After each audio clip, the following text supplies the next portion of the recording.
Muito boa noite, seja bem-vindo. Esta é mais uma edição do programa Bancadas Parlamentares, que desta vez é o último programa antes da partida dos deputados para os trabalhos nos respectivos círculos eleitorais, uma vez que a terceira sessão ordinária desta que é a oitava legislatura já está encerrada. E para esta edição vamos falar de uma das matérias que marcou exatamente o encerramento desta terceira sessão ordinária, que foi a aprovação do orçamento retificativo e o plano econômico e social.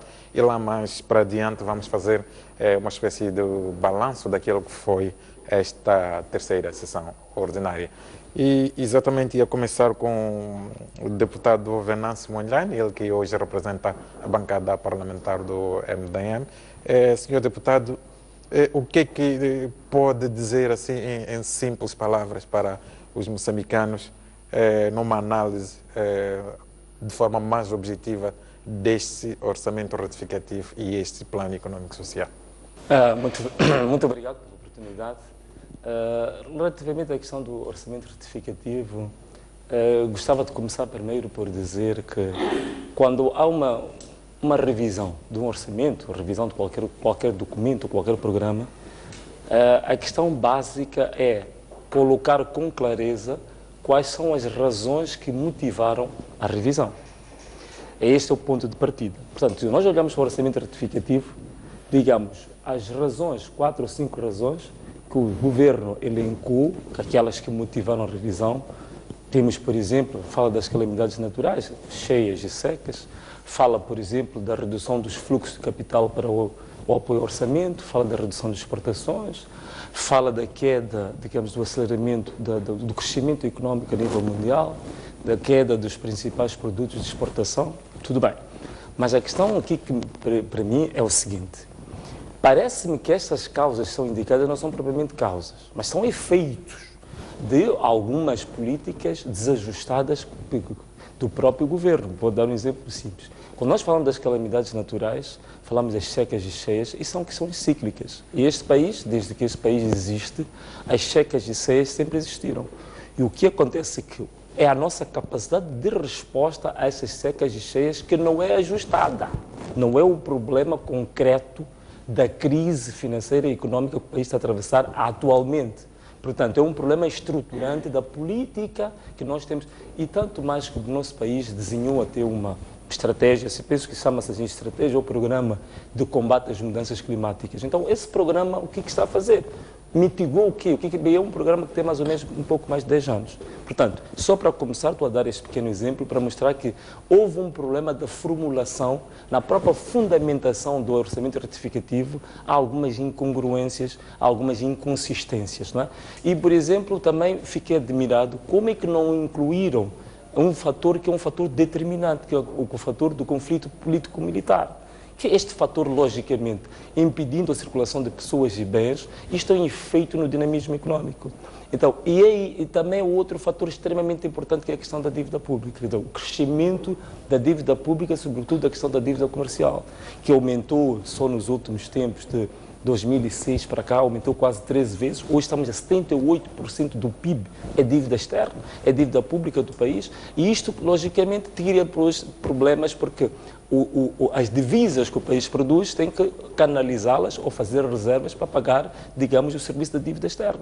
Portanto, este fator da dívida externa, da dívida pública e o fator do conflito político-militar são fatores altamente determinantes que acabam condicionando o resto. Se nós formos a ver a redução ou o congelamento do apoio dos nossos parceiros, qual foi a motivação? Foi a motivação, primeiro, a questão da dívida oculta, que não era explicada, e a questão do conflito político-militar. Se formos a ver, a redução das nossas exportações tem a ver com o quê? Tem a ver também com a estabilidade política do país, que fez uma retração do investimento direto estrangeiro. Portanto, o que eles indicam como causas não são causas, são efeitos de outras políticas que não foram ajustadas. Só para começar. Agora, indo um pouco para aspectos um pouco mais concretos, este orçamento, para mim, também traz um outro problema. É que, se formos a ver, normalmente, quando nós estamos a entrar num período de austeridade, o que o país tem que fazer é criar medidas para reduzir o déficit orçamental.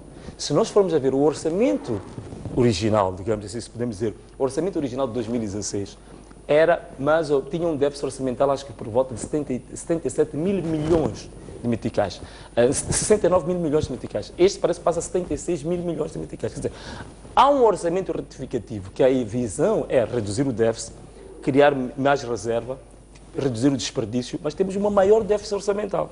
Portanto, na verdade, o que isto significa?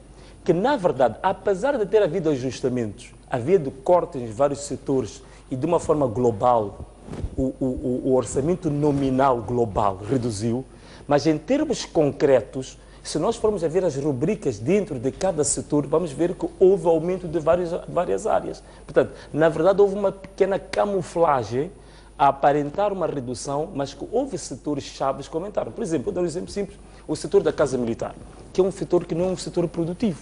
Não é um setor produtivo. Houve um aumento galopante de cerca de 9% com despesas com pessoal. Mas vamos ver, por exemplo, o setor da educação. Porque, aparentemente, se nós olharmos para os números globais, podemos ser induzidos em erro. O setor da educação, de uma forma geral, subiu o valor. Mas se nós entrarmos para alguma rubrica, por exemplo, que é a rubrica da remuneração dos professores e do pessoal técnico-administrativo, vamos ver que houve uma redução muito dramática. Cerca de 213 mil milhões de meticais estavam previstos, baixou para 211 mil milhões de meticais. Mas na Casa Militar houve um aumento. Portanto, isto reflete claramente qual é que é o objetivo último do meio disto. E uma coisa mais grave ainda, só para depois dar o espaço aqui aos meus colegas, uma questão mais grave para mim foi a situação mais gritante que eu vi. O artigo 5 fala dos tais chamados recursos extraordinários. Aprovou-se, o governo propõe que fica autorizado a fazer o uso de recursos extraordinários para questões de emergência, para questões de pagamento da própria dívida externa, sem limite absolutamente nenhum. Quer dizer, nem se estipula que recursos extraordinários são esses, são até 200 milhões de meticais, 300 ou 400, deixou-se um saco super azul para o governo fazer o uso de recursos extraordinários quando bem entender. Portanto, isto é totalmente, não é um problema já orçamental, isto já é um erro, é uma falha, é uma violação da própria Constituição da República, que diz que tem que haver limites em todas as rúbricas. Portanto, há uma rúbrica que não há limites. Portanto, isto é altamente inconstitucional, é um atropelo gritante à lei orçamental e à própria Constituição. E, sobretudo, perigoso para o país, porque a qualquer momento estes recursos podem ser usados de uma forma arbitrária e caótica. E isto é gravíssimo, é muito perigoso para o nosso país. Eu parava por aqui, deputado só para os meus colegas... queria ouvir a sua análise. Quais são os aspectos que acham que são problemáticos neste orçamento retificativo e neste novo PES? Muito obrigado. Boa noite a moçambicanos, boa noite aos telespectadores da STV. Agradeço a meu Deus por mais uma oportunidade. Saudar os colegas do painel, deputado Cafadinho, deputado Venâncio e assim também a equipa que o acompanha. Bom, em relação ao orçamento retificativo, permita que a gente primeiro se explique o que é isso. Normalmente, no início de cada ano civil, o governo submete à Assembleia da República, não é, um orçamento acompanhado, aliás, a expressão das atividades programadas pelo governo, que é o orçamento. E por causa de 2016, o governo da Frelimo submeteu em 2015 o orçamento, o plano de atividade e o orçamento para 2016, com alguns pressupostos. Lembrem-se que esta não é a primeira vez. O primeiro pressuposto dava a indicação de que o PIB havia de crescer em 7,5%. Mas antes da sua aprovação, submeteu a segunda versão, que indicava a redução de 7,5% para 7%. Decorrido cerca de, digamos, 7, 8 meses, foi-se vendo que os pressupostos que fizeram com que a bancada parlamentar da RENAMO chumbasse aquele orçamento em novembro do ano passado, outubro e novembro do ano passado, foram se verificando. Foi-se mostrar que o orçamento não seria realista. E desta vez agora, em julho, traz o orçamento retificativo no sentido de diminuir. Entenda-se que pode retificar, aumentando, mas desta vez é retificar para haver cortes nos orçamentos setoriais. Mais uma vez, a Frelimo e o seu governo foram infelizes na maneira como trazem este documento. Primeiro, já disse bem o colega do MDM, os pressupostos que alavancam esta ratificação são errados, não são realistas, porque, como pode dizer, o governo é trabalhado com base como é que eu diria? Não se vai à gênese do problema, mas sim vai às consequências do problema. Portanto, fala-se aqui de uma das coisas, por exemplo, é a inflação. Na beira dizem que foi de 24%. Quais foram as causas da inflação? Não dizem. Não se trabalha sobre este assunto. É um erro. A segunda coisa, o documento que vem não fala nem uma nem duas linhas sobre a dívida. O país exporta cerca de 300 milhões de dólares por ano para pagar dívidas. Mas isso não é um pressuposto que vem como a causa da dívida. É errado. Mas mais do que isso, permite que alguma coisa me constrangiu bastante e doeu bastante quando eu vi o primeiro-ministro deste governo, quando aparece na Assembleia da República para indicar as razões, traz aí cheio de lamentações, queixas, como quem diz: ok, os moçambicanos temos direito de sermos pobres porque todos os nossos vizinhos são pobres. Nós não temos razão de estarmos bem porque o Zimbábue já está pobre. Nós não temos direito de estarmos bem porque a Tanzânia já está pobre. Nós não temos direito de estarmos bem porque a Zâmbia já está... Quer dizer, é uma pessoa que a partida revela falta, um governo que revela falta de visão para aquilo que pretende para o país. Revela, quer dizer, a nossa meta é descermos cada vez e igualar-se com aqueles que estão em baixo. Mas o que nós esperávamos é um grupo de pessoas com visão no sentido de levar o país a sermos positivistas, a irmos ao encontro, a desafiarmos economias que estão cada vez mais tornando pujantes e a nossa ficando cada vez mais debilitada. Este também magoou e deixou a bancada parlamentar muito decepcionada. Ver alguém que se acha líder a vir aí a pedir para concordar para ficarmos cada vez mais pobres. Mas indo concretamente para o documento, na verdade, para além do artigo 5 que falou o colega do MDM, que isso revela também um governo sem visão. Não é possível pedir o uso ou gasto de dinheiro sem haver limites. Mas mais do que isso, para além da dívida que foi causada para a criação das empresas proíndicos e a EMAM, o governo vem na lei orçamental a pedir garantias e avalos em cerca de 26 mil milhões e 100 milhões de meticais. Isto é equivalente mais ou menos a 400 milhões de dólares americanos para avalos e garantias. O que isto significa? Isto significa que este governo tem consciência, como todos os moçambicanos sabem, que a Ematum, a Proíndicos e a EMM não estão a funcionar. São empresas que foram construídas nominalmente, mas do ponto de vista operacionais não produzem nada. E vem a Assembleia da República pedir este dinheiro, 400 milhões de dólares, para quê? Primeiro, para pagar a dívida. Os moçambicanos devem ficar a saber que logo depois daquilo tem que pagar a dívida via 400 milhões. E a segunda coisa, esse dinheiro é para quê? É para pagar custos operacionais destas empresas a partir das já falidas. Quer dizer, é um orçamento para engordar pessoas, quer dizer, empresas que não estão a produzir. Isso revela praticamente que este governo não tem solução, não traz soluções para este país. Fala-se de cheias. Quantas vezes, desde que este país tornou-se independente, lembro das cheias de 77, quantas barragens foram feitas para recolher as águas das cheias? Houve cheias no ano passado, mas hoje Choco não consegue produzir 5 hectares de tomate porque não há água no rio Encomate. Quer dizer, o que estamos a fazer? Quer dizer, é um grupo de pessoas que não está preparado e todos os dias fala de aumento da produção e de produtividade. Que produção e produtividade? Se não cria condições para o efeito. Portanto, é uma pena continuarmos, o país continuar a ser dado de destino por um grupo de pessoas como esse, que na verdade revela uma incapacidade total. Portanto, deputado Caifadi, como é que olha para este orçamento retificativo? Reflete exatamente aquilo que são as necessidades do país? falo concretamente no que diz respeito aos setores que estão a ser privilegiados e aqueles que eventualmente tiveram mais cortes. Reflete exatamente aquilo que devia ser. Muito obrigado. Permita-me cumprimentar também os colegas e aos telespectadores da STV.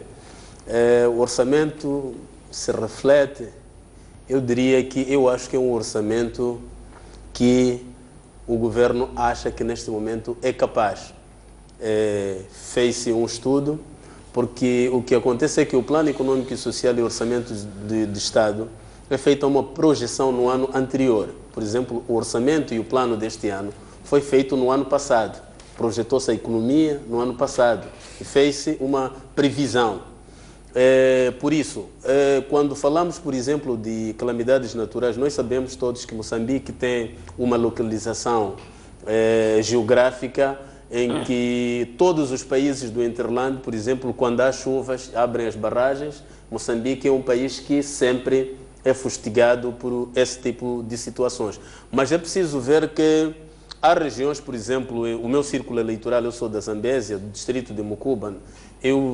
Cresci na Zambésia. É a primeira vez que eu vi as águas passarem acima da ponte do rio Licungo e destruírem a ponte e tirarem toda aquela população, aquelas casas que estavam ali.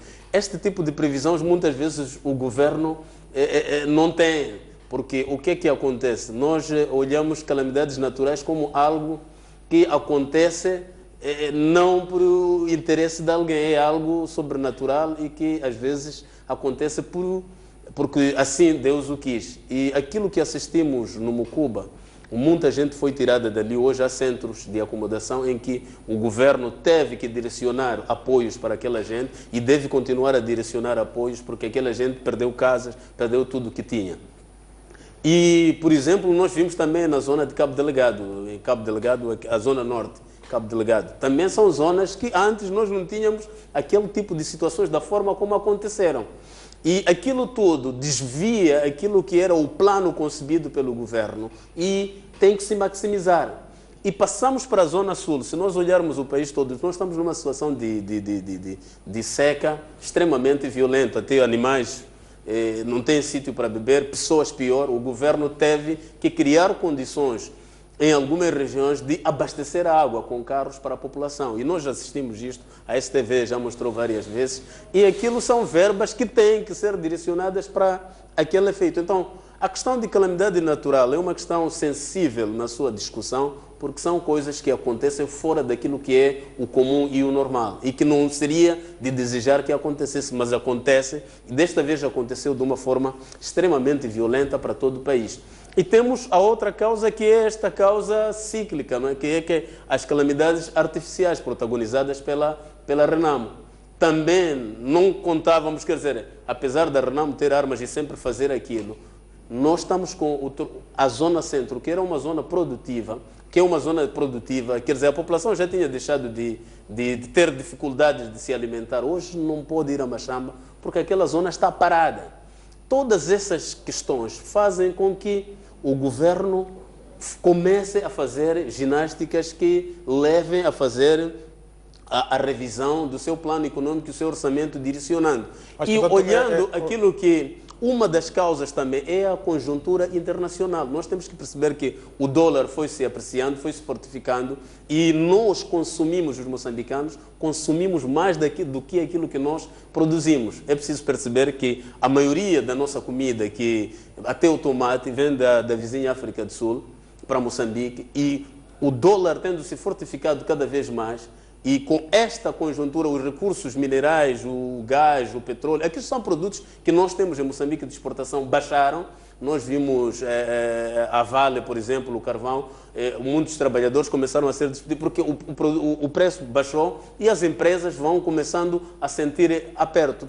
E aí também para pagar as taxas há dificuldades. Isto tudo faz com que o governo começa a refletir, fazer ginásticas no sentido de redimensionar o seu orçamento, o seu plano para setores chaves, para que o orçamento continue a garantir que a vida das nossas populações, o plano continua a fazer com que a vida das nossas populações continue normal, as instituições do Estado continuem a funcionar na sua normalidade, continue a haver centros de saúde, haja medicamento para a população, haja transitabilidade. Este tipo de coisas todas fazem com que o governo tenha esta forma de pensar. Mas, portanto, a forma como foi redimensionada, como foram redimensionados os recursos, o próprio orçamento, responde exatamente aquilo que devia ser. Sim, a forma como foi redimensionada foi uma forma bem estudada. É preciso perceber que houve sessões de conselhos econômicos, sessão do Conselho de Ministros, até chegar à Assembleia da República, há um processo que foi de grande reflexão sobre o que é que deveria se fazer. E aquelas são as zonas chaves. Quando se fala muito, eu vejo os colegas sempre dizerem que reforçou-se mais a área de defesa e segurança. Isto não é verdade. E nós não podemos, sendo dirigentes de um Estado de direito democrático e olhando para aquilo que é a conjuntura mundial e a globalização, os crimes cada vez mais vão se fortificando e vão tomando dimensões extremamente complexas, querer que o nosso governo não dê o orçamento à defesa e segurança, porque não justifica termos um país em que não há segurança, que você sai daqui para casa, quer dizer, as pessoas nós temos visto várias peças que passam pela televisão, a população a clamar pela segurança, porque nos bairros periféricos alguém foi atacado, temos visto a questão dos lixamentos, temos esta situação, por exemplo, da Renamo. Há necessidade, o orçamento foi redistribuído para tudo aquilo que são zonas estratégicas para que haja um funcionamento normal das instituições do Estado. Deputado Venâncio, uma questão ainda sobre essa questão do orçamento. Olhando para, quer dizer, fala-se também de questões ligadas à conjuntura internacional e à própria conjuntura interna.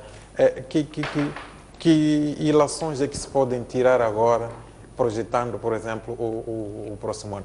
O que é que este orçamento nos pode traduzir este ano e o que é que podemos esperar no próximo ano, tendo em conta esta situação toda? Sim, quer dizer, é uma pergunta muito interessante, porque esta é uma das questões que eu ia levantar logo a seguir, porque quando se faz uma retificação, uma revisão de um orçamento, a ideia é criar condições de uma forma transitória para que logo no período seguinte nós possamos atingir o tal equilíbrio financeiro, o tal saneamento financeiro. A ideia de uma austeridade não é austeridade para sempre, é uma austeridade para que a curto, médio e longo prazo nós passemos da austeridade para uma situação de estabilidade. Portanto, é isto que eu ia colocar qual é que é a previsão, quais são as expectativas para o próximo ano. Essa que é a grande questão. Mas antes, só queria clarificar uma coisa, porque eu estava aqui a dizer o nosso querido amigo, a dizer que, bom, fala-se de que aumentou-se o orçamento para setores de segurança e que não é verdade. Só queria dar aqui 2 ou 3 exemplos. Eu tinha dito que, de uma forma global, nós podemos encontrar os setores sociais com o orçamento nominal aumentar. Mas as áreas-chave, os pilares desses setores sociais não foram aumentados, até foram diminuídos. Eu posso dar exemplos muito concretos. Nós estamos a falar, por exemplo, das calamidades naturais, que é uma das áreas extremamente sensíveis que colocam em causa todas as infraestruturas econômicas e sociais e o desenvolvimento do país. O que aconteceu, por exemplo, no INGC? No INGC, por exemplo, a rúbrica que tem a ver com bens e serviços, tem a ver com aquisição de material de apoio, equipamento de socorro, por aí fora, que era a área onde devia haver um aumento, devia haver um incremento. Houve uma redução. Passou-se de 26 mil milhões de meticais para 22 mil milhões de meticais. No INGC, estamos a falar de calamidades naturais. Portanto, se as calamidades naturais fossem tão graves e tão importantes, era suposto reduzir-se o orçamento numa área securitária, numa área improdutiva, uma área não socialmente importante, mas aumentar aqui. Mas foi o contrário, reduziu-se. Se formos a ver, por exemplo, na agricultura, que é definida como a base de desenvolvimento do país, onde temos 70% ou 80% da população a produzir. O que aconteceu? O orçamento nominal global aumentou, mas, por exemplo, na área de bens e serviços, que tem a ver com a aquisição de insumos, de sementes melhoradas, que tem a ver com financiamento para os extensionistas, tem a ver com a tecnologia. Essa área de bens e serviços baixou de 29 mil milhões de meticais para 18 mil milhões de meticais. Está a ver o que está a acontecer. Portanto, não basta nós olharmos para o orçamento nominal global. É preciso vermos as rúbricas, como é que elas se modificam. Por exemplo, no próprio pessoal de saúde, nós sabemos que tivemos problemas gravíssimos com os médicos, com os enfermeiros, estas questões todas, que o país está com problemas na área de saúde extremamente graves. Na área de saúde, aumentou-se o orçamento nominal global, mas na área de despesas com o pessoal, com os médicos, com os enfermeiros, com outro pessoal administrativo, há uma redução galopante de 447 mil milhões de meticais para 443. Então, o que está a acontecer é isto que estou a falar, de coisas muito concretas. Por exemplo, na área da ação social, onde nós temos a segurança social, temos a criança das crianças, dos desfavorecidos, dos mais pobres. Nós sabemos, por exemplo, nos últimos 10 anos, o país aumentou 2 milhões de pobres. O que está a acontecer com os bens e serviços? Portanto, bens e serviços na área social é para quê? Que é para os asilos, que é para a assistência aos órfãos, assistência aos encarecidos. Nos bens e serviços, baixamos de 29 mil milhões de meticais para 26 mil milhões de meticais. Quer dizer, isto é que é a realidade deste orçamento. Portanto, que projeções é que nos traz para... Exatamente. Agora eu queria exatamente falar disso. Era só para deixar claro essa parte que... Então, em relação às projeções, é esta que é a grande lacuna desta revisão, desta retificação. Portanto, só se fala e resume-se a questão do orçamento retificativo apenas ao corte orçamental. Portanto, é uma visão muito estreita e muito limitada justamente do que é importante e é crucial para um país. Portanto, o que devia ser feito é uma conjugação de uma política de corte orçamental, que é o que nós estamos a ver, aqueles cortes que não foram cortes, com medidas de política económica e com medidas de política fiscal e até com medidas de política monetária. Portanto, era preciso haver uma conjugação de medidas concretas que vão ser tomadas também nas outras áreas. Só para falar de uma forma muito simples e muito mais direta. Por exemplo, nós sabemos agora que com a crise e com a redução da massa monetária dentro do país, reduziu a capacidade de compra, reduziu o consumo. Apesar de um país estar em crise, não quer dizer que o país não possa consumir. A crise de 1929 nos Estados Unidos, uma das coisas que fez com que o país saísse, o governo injetou ainda mais empréstimos com taxas de juros mais baixas, para pessoas consumirem mais. Porque quanto mais há consumo, é quanto mais há dinâmica económica no país. E temos essa capacidade de fazer por exemplo, aqui em Moçambique, nós temos, por exemplo, uma das políticas da área fiscal, e que nós até fizemos essa proposta, era pensar-se claramente, por exemplo, numa revisão pontual da pauta aduaneira, numa revisão, por exemplo, o imposto que incide sobre o consumo específico, o consumo específico podia reduzir. Podíamos reduzir os direitos aduaneiros, transitoriamente. Podíamos reduzir também, por que não, há outros tipos de desperdícios que nós temos. Por exemplo, nós temos um governo da cidade de Maputo. Para quê? É um governo que cria apenas desperdício.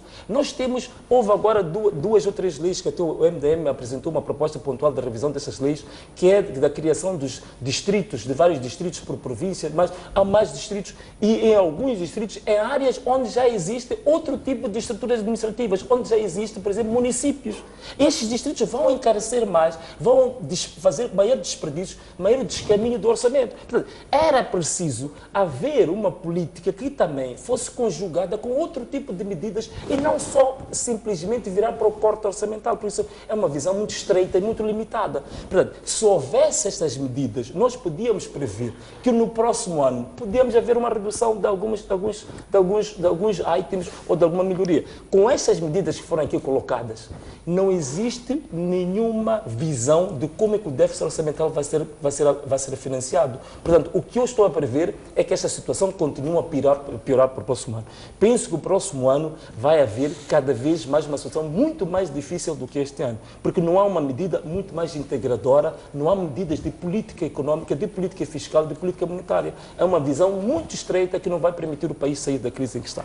Portanto, muito obrigado por esta ronda. Voltamos na segunda parte para ouvir também as restantes bancadas também sobre estas previsões para o próximo ano. Peço agora a minha realização, vamos fazer um breve intervalo. Voltamos na segunda parte para dar continuidade ao programa.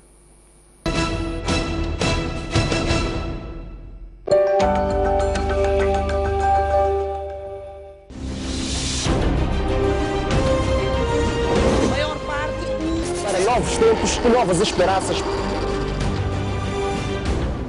A grande questão agora é tentar perceber como é que uma obra tão recente desabou.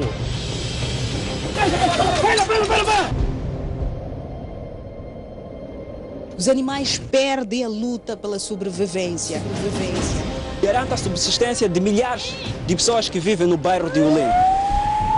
Apesar de todos os episódios de insegurança, as embarcações são a única alternativa para todos. Nesse terreno pequeno viviam 5 famílias. Apesar, é sempre bom ter um maior cuidado.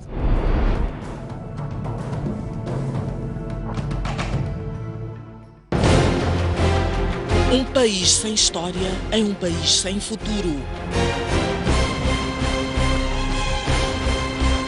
Um mundo sem referências é um mundo sem norte.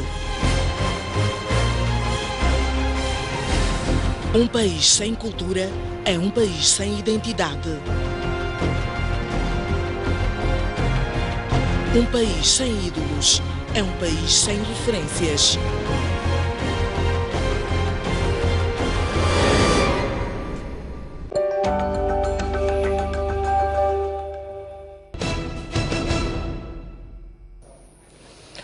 Bem-vindos, estamos na segunda parte do Bancadas Parlamentares. Continuamos a fazer a análise daquilo que foram as premissas aprovadas através do orçamento ratificativo e também do plano econômico e social. Deputado Magomez, queria ouvir a sua opinião, olhando estes indicadores todos que foram lançados neste PES e neste orçamento ratificativo, e tendo em conta também que dizia anteriormente que o próprio PES e o orçamento inicial, aquele que tinha sido aprovado em outubro do ano passado para este ano, não era realístico. Como é que olha para estes números? São números realísticos, olhando exatamente para os indicadores que o próprio orçamento nos traz? São números realísticos e que previsão é que nos podem avançar para o próximo ano, por exemplo? Muito obrigado e agradeço mesmo pela sua pergunta, que é bastante honesta. A resposta que vou dar primeiro, vou dizer não. A questão é muito simples. A STV está aqui na Baixa. Se for a ver aqui na região, aqui no Porto, ali onde estava cheio de carros importados, esse de Japão, se for a chegar hoje, dá para jogar, fazer 5, 6 jogos de futebol ao mesmo tempo. Não há importação. O que significa?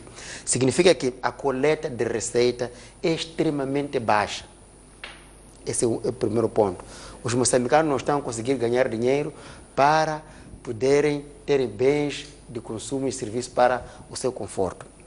Portanto, esta partida, um país que não capta receitas, está condenado a fracasso.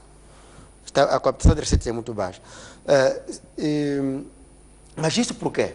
Porque o país não está conseguindo trazer investimentos. Não está conseguindo trazer investimento por quê? Porque os poucos recursos que tem, que os empresários podiam usar para trazer, está sendo drenado para o pagamento do serviço da dívida. Eu vou lhe dar um exemplo. Eu desafio, faz agora um pagamento de um serviço que custe $3.000 no estrangeiro. Vai levar cerca de 3 semanas para pagar $3.000 deste seu bem no serviço. Imagine que um empresário.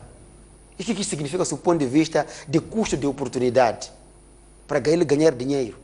Esse tempo é muito longo, tal que o artigo chega aqui depois de perder aquele dinheiro que ele devia ganhar. De todas as maneiras, os pressupostos estando errados, o próximo ano esperamos pior. Se a Frelimo for honesta e sincera, ainda este ano pode ir à Assembleia da República pedir uma terceira ratificação. E eu lhe falo com toda a honestidade, porque os pressupostos não são corretos. O país não está a produzir. Isto é errado. Imagine, um país que está com problemas sérios como está, um orçamento altamente centralizado, traz uma proposta em que cerca de 70%, aliás, cerca de 80% do orçamento para investimento é centralizado, é no governo central. O que isso significa? Comprar Mercedes, pagar hotéis para os ministros e outros de nível central. Para o funcionamento, cerca de 65% para o funcionamento do nível central. Quando tu vais para a província, vai para o distrito, lá onde as pessoas precisam, lá onde tem população. Sabes quanto é que vai para o distrito? 15%.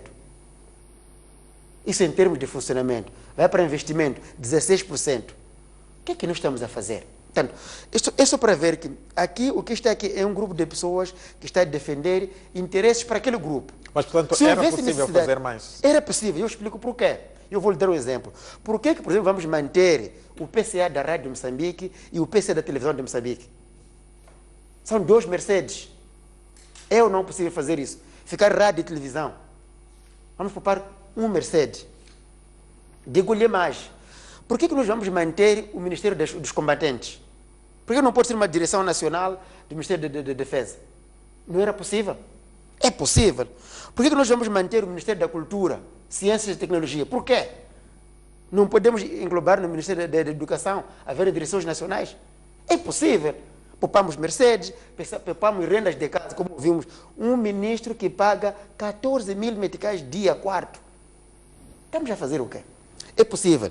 Podíamos reduzir, por exemplo, o Ministério de Ação Social, Gênero. É possível muitas direções passarem para as finanças, passarem para a saúde. É possível poupar o dinheiro.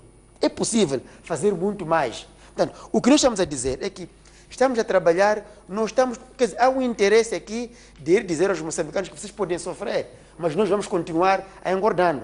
Quando tu retes 80% do orçamento de investimento para o nível central, que mensagem está a levar para as pessoas?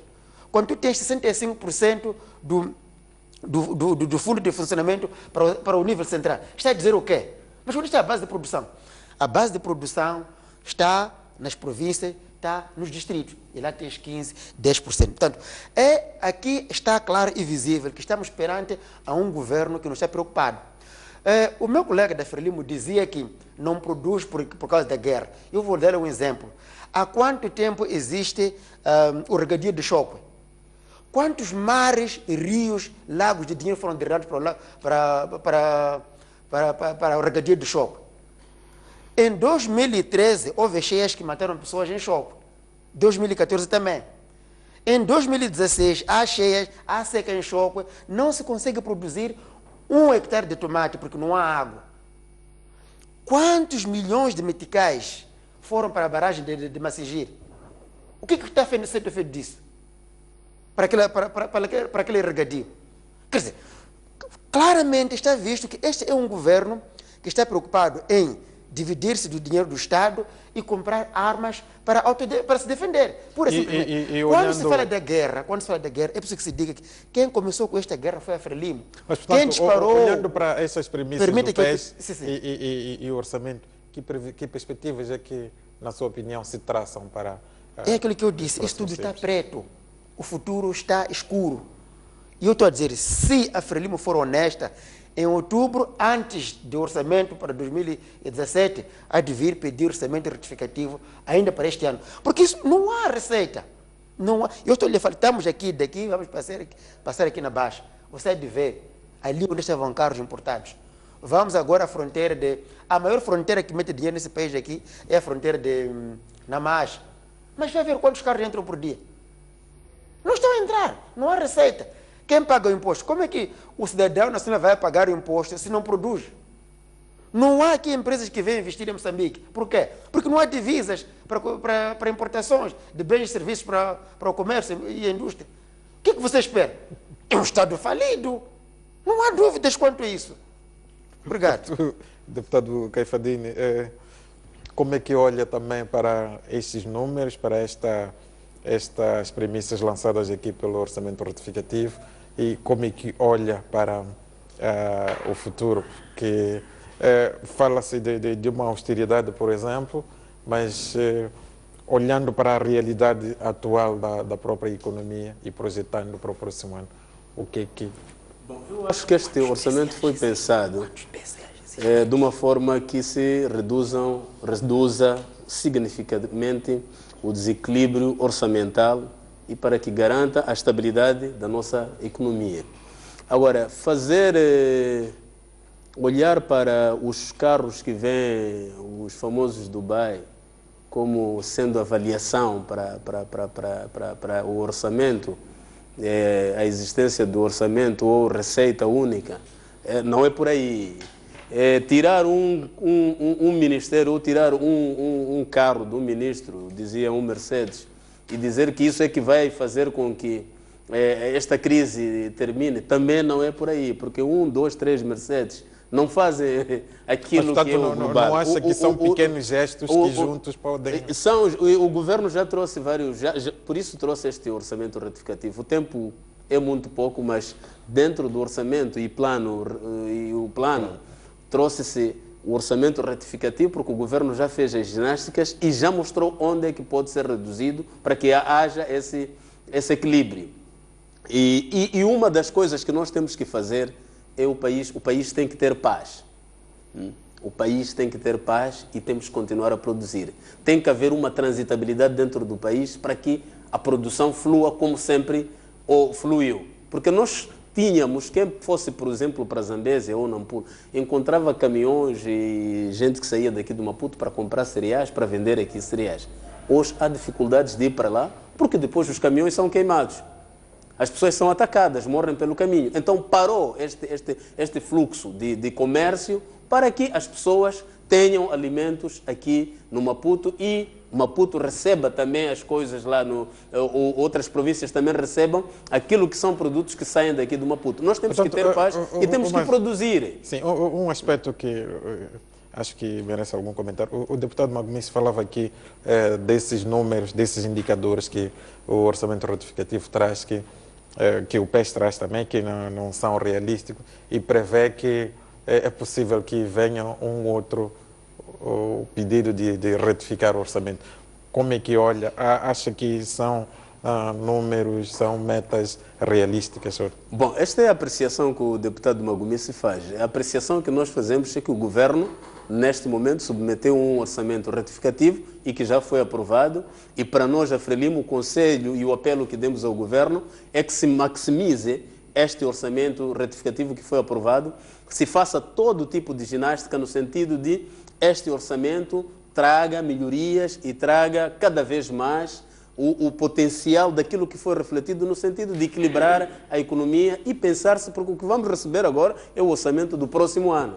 O deputado pode ter a visão de que vai se trazer mais um orçamento retificativo, mas do meu lado nós não temos ainda nenhuma informação sobre isso, porque o governo fez o estudo daquilo que é possível neste momento e tirou as famosas gorduras de um lado para o outro e fez com que o orçamento fosse o orçamento, neste momento, o ideal para manter o equilíbrio da economia, para continuar a pagar salário aos funcionários, para que continue a trazer medicamentos para a população, para que continue a dar água. Esta foi estudado e foi debatido. Nós debatemos o orçamento e o governo defendeu-se sobre o que acha deste orçamento. Então, esta é a posição que os colegas têm e é preciso perceber... Mas, só para encerrar esse aspecto, queria ouvir também de si. Fala-se aqui de uma projeção não animadora para o próximo ano, por exemplo. Não querendo ser visionários, mas acho que em termos de economia, os números nos podem dar uma indicação do que é que nos espera nos próximos tempos. Bom, para qualquer indivíduo atento, sabe que qualquer projeção neste momento tem que ser cuidadosa, porque a conjuntura internacional mostra-nos que a situação não é só de Moçambique.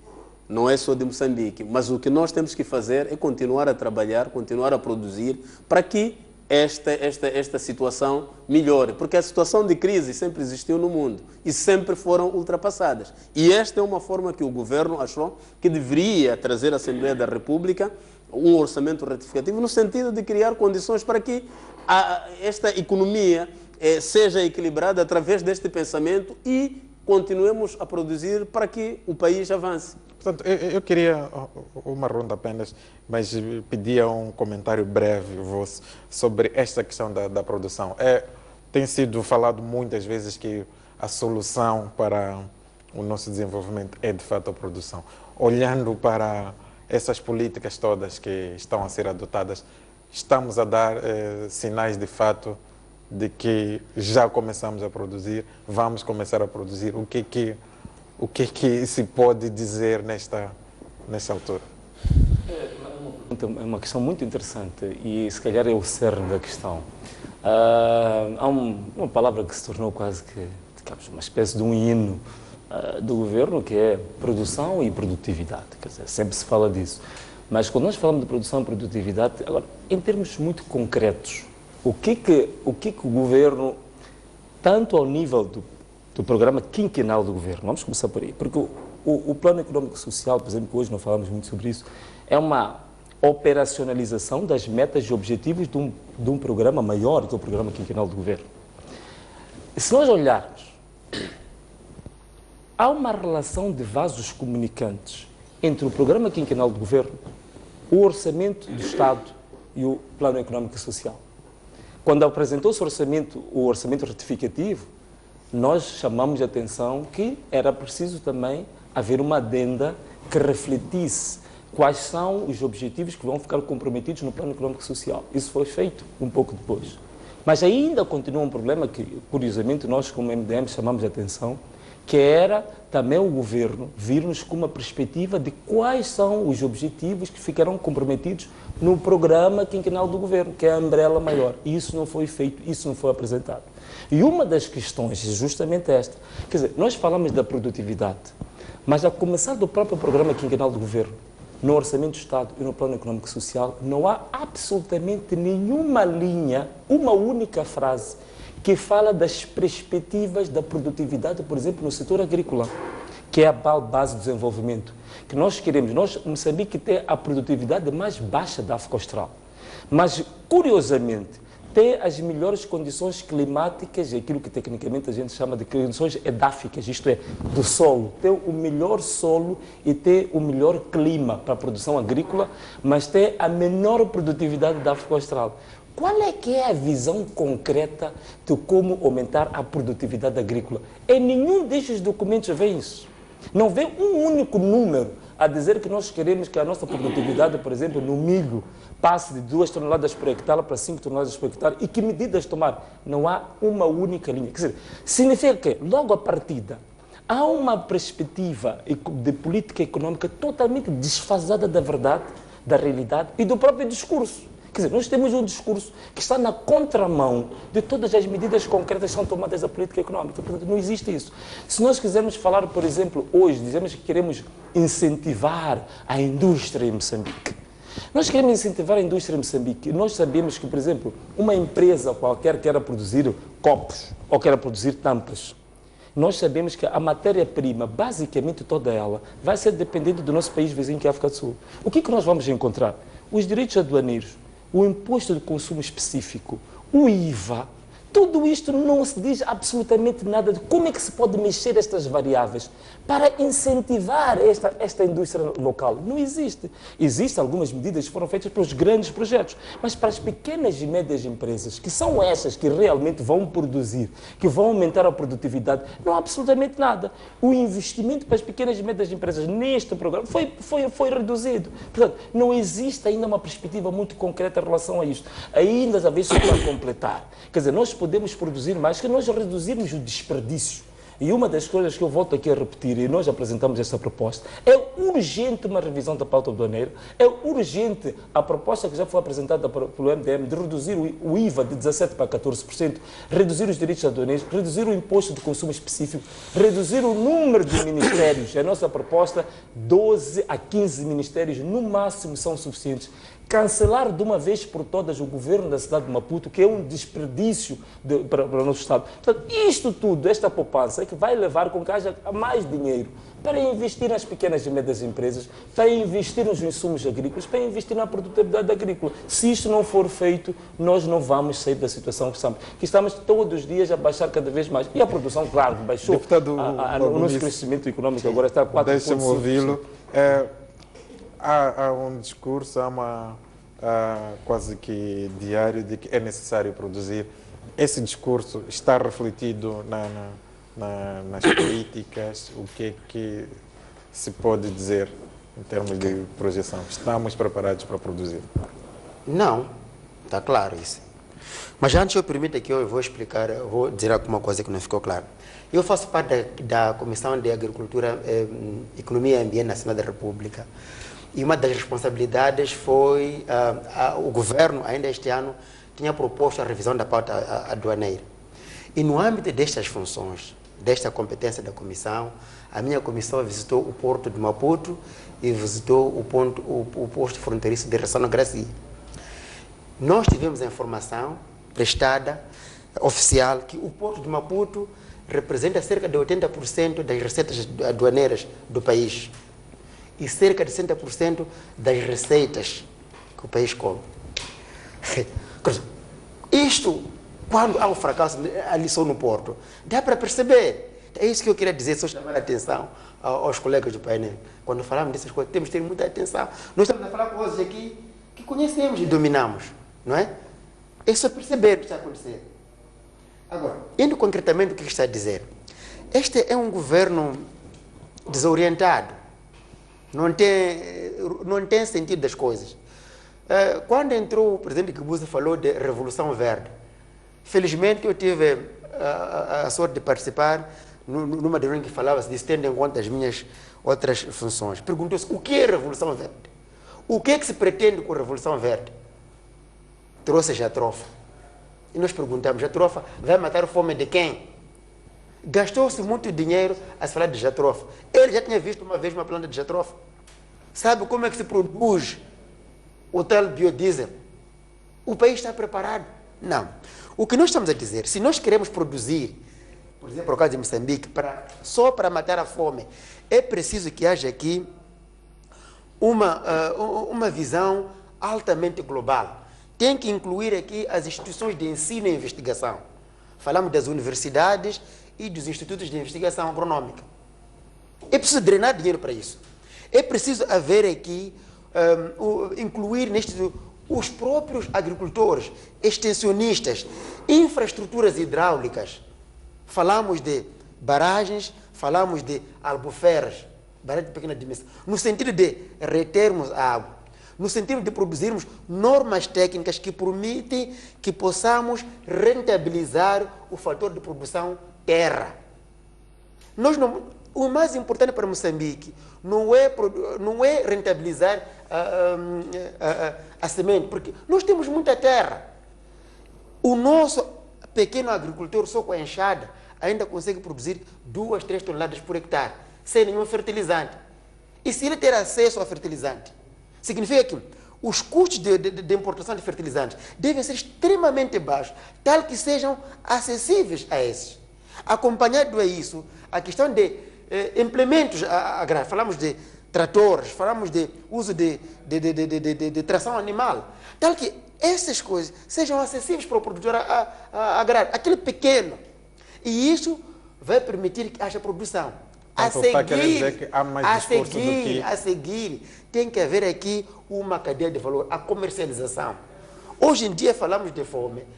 O meu colega que o diga, ele é de Zambeze, ele fala de fome em Quelimane, mas vai em Gurue, tem milho a apodrecer em Gurue. Vai a Milange, tem feijão a apodrecer em Milange. Por quê? Não há aqui uma estratégia coordenada deste governo. Existe o Ministério da Agricultura que quer incentivar a produção e comercializar. Existe o Ministério do Comércio que também quer falar. Quer dizer, isso aqui parecem pessoas que acordam, não têm tempo de se encontrar e coordenar. Quer dizer, este é um governo desfasado da realidade. Portanto, o que nós estamos a fazer aqui, estamos a dizer aqui, tem que haver gente com visão, não gente que quer ver apenas Maputo, Maputo, Maputo. Não. Deputado Caifadine, produção. Está totalmente claro entre todos nós que é preciso que o país produza, é preciso inverter esta pirâmide em que consumimos mais do que produzimos.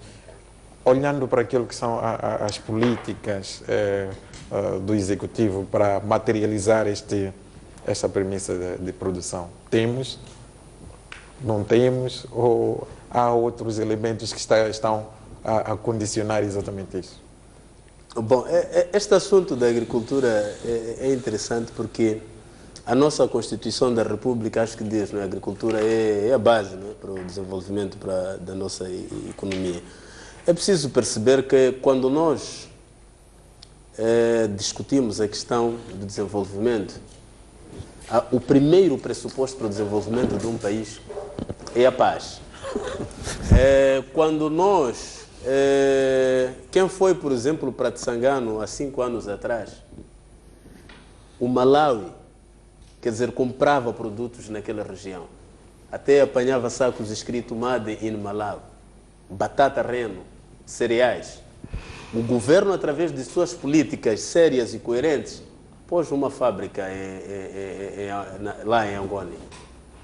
Também já estava a ter uma fábrica, temos uma fábrica em Namakura. Os silos começaram a ser postos para a questão, estava-se a olhar na questão de agroprocessamento, uma política clara sobre este tipo de situações. Agora, o que acontece é que nós estamos numa situação, quando eu vejo o colega aqui a falar de falta de seriedade, falta de visão, eu acho que se nós gastássemos mais energia, principalmente os colegas, gastassem mais energia em dedicarmos-nos para uma paz, políticas já foram aprovadas várias e temos políticas para a agricultura. Portanto, o fundamental era difícil pensar na fome na região centro do país, mas hoje estamos a ver pessoas com fome, que o governo tem que criar condições de dar comida àquela gente, porque já não é possível produzir. Se pões lá uma fábrica, a Renamo vai fazer os ataques e queima. Quando hoje eu estava a dizer aqui, vai para a zona centro comprar cereais. Quando volta de lá com cereais, eles vão atacar e vão queimar o caminhão. Até queimam caminhões que vêm do Interland, que vêm carregar mercadorias no porto. Como é que este porto vai ser rentável se os caminhões já não vêm, os produtos já não vêm, porque há uma força subversiva que está a criar isso? O que nós devemos nos engajar neste momento, e eu pedi ao deputado Magomice, que eu tenho muito respeito e provavelmente tenha muito boa capacidade de influenciar os colegas dentro do seu partido, só com a paz neste país, o calar das armas que a Renamo traz neste país vai ajudar-nos a flexibilizar e a maximizar as políticas que temos para o comércio, para o agroprocessamento. Nós gostaríamos que este país tivesse fábricas para aquilo que nós temos como terra, para produzirmos e fazer com que haja mais emprego para o povo moçambicano. Portanto, eu só gostaria de ouvi-los durante 30 segundos para cada um, numa perspectiva. Há 2 anos, 3 anos atrás, tivemos uma revisão orçamental que foi, na altura, baseada numa premissa de excesso de recursos. Na altura, falava-se da entrada de recursos extraordinários provenientes das mais-valias. E, na altura, discutia-se muito a questão da necessidade da criação de uma espécie de um fundo soberano. Em 30 segundos cada um, como é que podemos, nos próximos tempos, em caso de entrada de recursos extraordinários, nos precavermos para esse tipo de momentos de crise? É com um fundo soberano ou os recursos entram e aplicamos como fizemos das outras vezes? Exatamente 30 segundos. Olha, obrigado, Mapote. Em 30 segundos é um pouco complicado falar de um assunto tão complexo, mas em linhas muito gerais, para nós falarmos de um fundo soberano, por exemplo, um dos países que é usado como paradigmático para isso, que é a Noruega, há muitos outros pressupostos. Quer dizer, tu tens de ter uma série de variáveis no seu país que estão estáveis, como a educação, a cultura, a assistência social, a saúde, por isso. Daí tu podes falar de um fundo soberano, mas não falas de fundo soberano só porque tens receitas fiscais. Não é isso que cria o fundo soberano. É a conjugação com as várias variáveis que o país tem. Só para dar um exemplo, a Noruega fala de fundo soberano porque nos últimos 20 anos é o país que tem o melhor índice de desenvolvimento humano do mundo. Portanto, pode fazer isso. Agora, Moçambique tem que pensar em como usar esses recursos para desenvolvimento a curto e médio prazo. E essas medidas têm a ver, sobretudo, na minha opinião, tem a ver com investimentos corretos nas áreas produtivas, nas áreas prioritárias do país. Portanto, áreas produtivas como a agricultura é aumentar a produtividade, nas pequenas e médias empresas, nas microempresas, portanto, aí tem que haver um investimento sério. Aí que nós podemos ter um aproveitamento caso esses tais recursos extraordinários apareçam. Muito obrigado. Magomice, se tivermos que receber mais recursos extraordinários, fala-se provavelmente da entrada de mais-valias provenientes de alguns blocos lá do Rovuma. O que fazer? Como é que nos podemos precaver de possíveis choques como estes? Quer dizer, neste momento não temos como. Vão cair num saco vazio. Esses vão ter que desaparecer logo, porque neste momento o país precisa de dinheiro. Permita-me, em relação ao, acho que foi o ano de 30 segundos. 30 segundos, sim. O que aconteceu é a ganância e a má gestão daquele governo.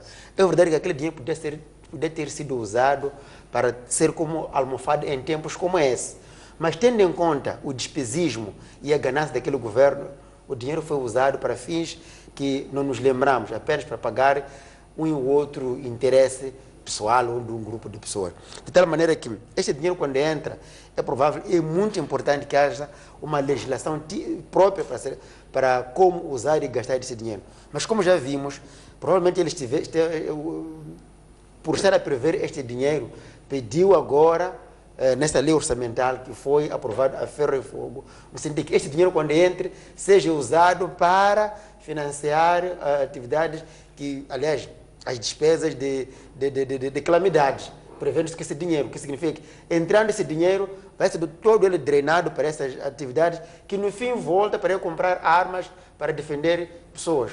Deputado Caifadine, mesmo para encerrar, em 30 segundos, como podemos nos precaver em caso de termos recursos extraordinários, exatamente para... Qualquer recurso extraordinário neste momento é importante. Eu acho que enquanto estamos numa situação de crise, aliás, o nosso país ainda é um país que encontra numa situação de pobreza, e guardar dinheiro quem precisa, eu não acho muito razoável. O que temos que fazer é aplicar este dinheiro de uma forma criteriosa, no sentido de mitigar aquilo que são as dificuldades que o nosso povo sente, que é a pobreza. Dar mais água à população, dar energia à população, dar hospitais à população, criar mais escolas, tirar as crianças de estudar embaixo das árvores, fazer com que este fundo sirva de facto e continue a servir ao povo moçambicano. Não guardar um dinheiro que nós precisamos para que o nosso povo saia da pobreza.